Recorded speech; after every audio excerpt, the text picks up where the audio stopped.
Welcome to Civil Clash. Today's episode examines US tariffs, a tool praised for protection and revenue, yet criticized for burdening consumers and disrupting trade. We lay out both sides, explore impacts, and consider what's next. Pro-tariff supporters point to a major revenue boost. Monthly customs duties have tripled year over year. Tariffs are forecast to generate over $1 trillion in additional federal revenue through the next decade. However, despite the tariff windfall, deficits remain stubbornly high. Recent reports show the federal deficit continues to climb, illustrating that tariffs, while helpful, are not a cure-all.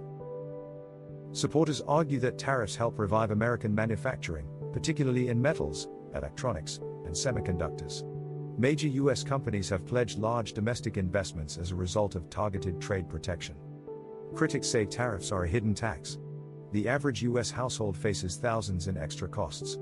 Prices for clothing, electronics, and cars have risen, with low-income families affected the most.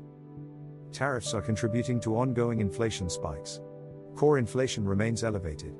Price jumps driven by shifting tariff policy are making Federal Reserve decisions more difficult. Tariffs also serve as a tool for foreign policy. Recent tariffs have been used to pressure trade partners and combat issues like fentanyl trafficking and intellectual property theft. Retaliation from global partners has been swift.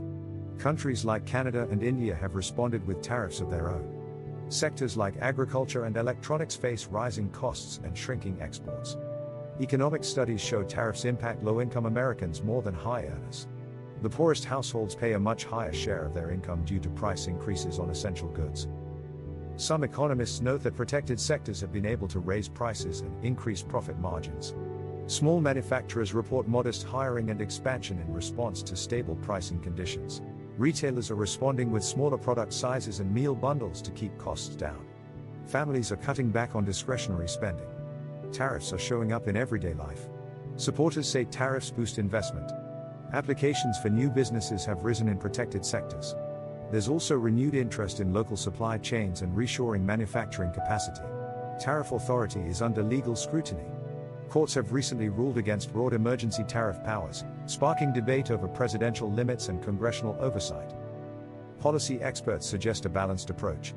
Instead of blanket tariffs, a mix of strategic duties, domestic investment, and trade modernization could protect industries without hurting consumers. Tariffs, national shield or self-inflicted wound? The data supports both hope and concern. That's Civil Clash, where every voice is heard. Subscribe for more balanced debates and join the discussion in the comments below.